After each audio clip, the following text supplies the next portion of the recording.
底我哋點樣先至可以教出一位有毅力、識得自律、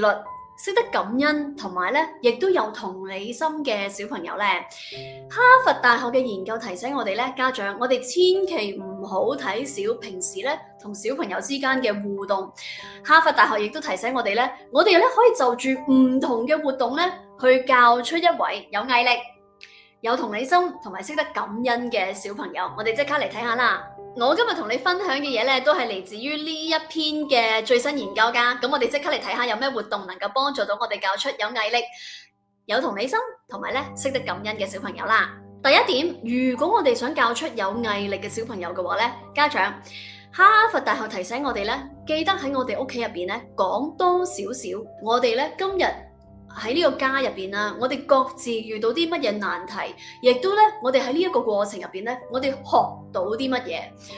咁哈佛大學提醒我哋咧，喺呢個過程入邊咧，小朋友就會學習到，有時可能我哋會做錯咗一啲決定添㗎，但係唔緊要。喺我哋錯嘅呢個過程入邊，我哋獲得到一啲嘅咩資訊咧，我哋又點樣調整自己嘅步伐咧？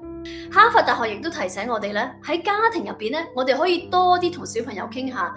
我哋各自大家咧遇到啲乜嘢嘅難題，亦都可能甚至呢一刻我哋未有答案㗎。我哋甚至可以讓小朋友知道就係話咧，我哋咧最近啲咧公司咧都遇到呢個難題，我哋咧未至於而家呢一刻就即刻知道我哋點樣決定嘅。但係唔緊要，我哋先咧攞唔同嘅資訊，攞咗 A、B、C 呢啲咁嘅資料，我哋咧睇晒啲資料之後咧，我哋基於現有嘅資料咧，我哋去做一個良好嘅決定。其實咧呢啲嘅溝通咧係非常之重要，因為咧哈佛大學就會話啦，其實過程中咧小朋友會學習到我哋嘅諗嘢方式，小朋友亦都會學習到咧，有時人生當中咧，我哋真係未必即刻有答案㗎，但係我哋可以慢慢一步喺難關之中咧。慢慢一步一步通過獲取唔同嘅資訊咧，我哋做一個良好嘅決定。第二點，哈佛大學提醒我哋咧，如果我哋想教出一位有同理心嘅小朋友嘅話咧，我哋咧要多啲留意下小朋友會唔會喺有啲嘅時刻咧，佢係願意為其他人付出嘅。當佢有為朋友仔去做某一啲嘢啦，或者咧有為朋友仔咧，明明佢自己未必需要嘅，但係佢知道朋友仔可能需要呢一樣嘢，佢記掛呢個好朋友咧，去幫佢準備呢啲嘢咧。喺呢啲嘅時刻咧，不妨用個相機咧記低佢，甚至咧哈佛大學都話咧，我哋可以咧盞鬼少少、調皮少少咧，可以喺嗰一刻咧做一個動作，叱咤，哇，好犀利喎，好好喎，你幫邊個朋友咧去做咗呢一樣嘢喎。嗱，呢一個動作好緊要。因為咧，當我哋事後陪小朋友一齊回顧翻佢今日有呢一個行動咧，就係佢唔係為咗自己，佢亦都甚至自己未必需要嗰一樣嘢，但係佢係知道有朋友仔需要，所以咧佢幫朋友仔保留好呢一樣嘢，或者佢係為朋友仔咧去做咗呢一樣嘢。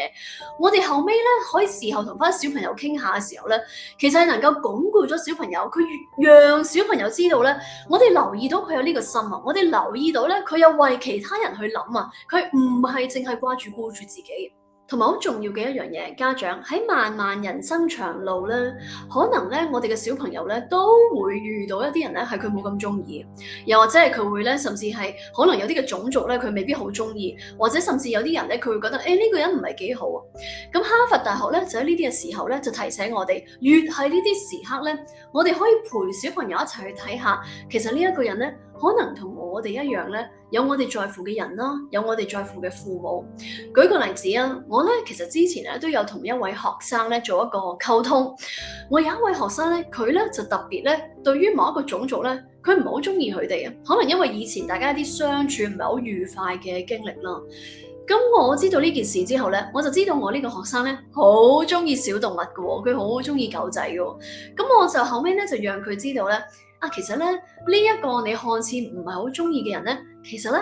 佢屋企咧都有隻狗仔嘅喎。咁而咧呢一個狗仔咧就令到咧呢個主人咧都需要咧一日咧要帶呢隻狗仔咧出去咧2、3次嘅喎。如果唔係咧呢隻狗仔咧就會咬爛晒屋企入邊嘅拖鞋啊，就搞到呢個主人咧好唔得閒嘅咯喎。後尾咧當我嘅學生知道咗呢樣嘢之後咧，佢慢慢咧好似有多一個話題咧，去同呢一個佢開初麻麻地覺得唔係好熟絡嘅人咧去溝通，亦都好似用咗另外一個角度去睇，咦，原來呢一個人同我一樣，有啲嘢咧我哋大家都好在乎嘅喎，咁所以咧自此之後咧，佢起碼冇咁固定先啊，即係佢起碼咧多咗一個柔韌度啊，去睇呢一件事，唔係淨係以前嗰種非黑即白啊，我就係唔中意你啦，冇咁強硬先，起碼呢個態度，起碼大家開始有一個共同話題咧，可以開始去打開心扉咧，去傾下啊，你隻狗仔又中意啲咩㗎？啊，我隻狗仔又中意啲乜嘢嘅喎？呢一個咧就係哈佛大學所講咧，係能夠培養到小朋友同理心，可以咧陪住小朋友咧去站在他人嘅角度咧去諗嘢。第三點，哈佛大學提醒我哋咧，如果我哋想教出一位咧識得感恩嘅小朋友嘅話咧，我哋多啲喺日常生活之中咧陪小朋友去睇下，除咗當天我哋有啲乜嘢係我哋感恩之外咧，陪住小朋友睇下嗰個 why， 點解我哋感恩呢一件事。舉個例子，譬如咧，以前家長你都可能聽過啦，就係話咧，我哋咧夜晚咧都陪小朋友一齊去睇下，啊今日發生咗邊3件好事係我哋感恩嘅，但係唔好淨係停喺度喎。哈佛大學提醒我哋咧，可唔可以行多一步，陪小朋友睇下我哋點解感恩？舉個例子，譬如咧，可能我哋會同小朋友傾嘅就係話，我哋好感恩啦。婆婆啦，今日嚟同咗我哋食一餐午飯，咁我哋以前可能就停喺呢度噶啦，我哋而家行前多一步，諗多一步，啊，我哋點解感恩？可能咧一步一步，小朋友會諗到就係話，啊，其實咧婆婆年紀都大啦，其實咧婆婆要抽時間啦，攞個精神過嚟同我哋食飯啦，其實我哋大家都知道咧係唔容易嘅，咁但係因為喺呢個家入邊咧，我哋大家好珍惜同大家一齊共聚嘅時候。婆婆亦都好珍惜同我哋之間嘅關係，所以我哋大家無論就算幾忙幾攰都好，我哋一齊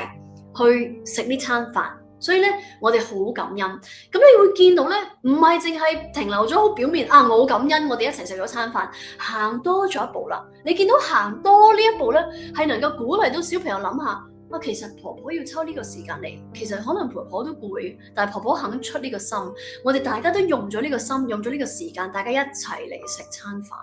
咁咧變咗咧，哈佛大學就提醒我哋咧，咁樣咧其實係能夠鞏固咗小朋友嗰個感恩之心，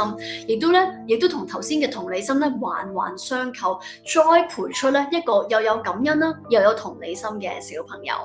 家長你咧，我又想聽你分享一下喎，你平時係用咩方法去教你嘅小朋友有毅力、感恩同埋有同理心咧？都好歡迎你喺留言區同我分享你嘅睇法。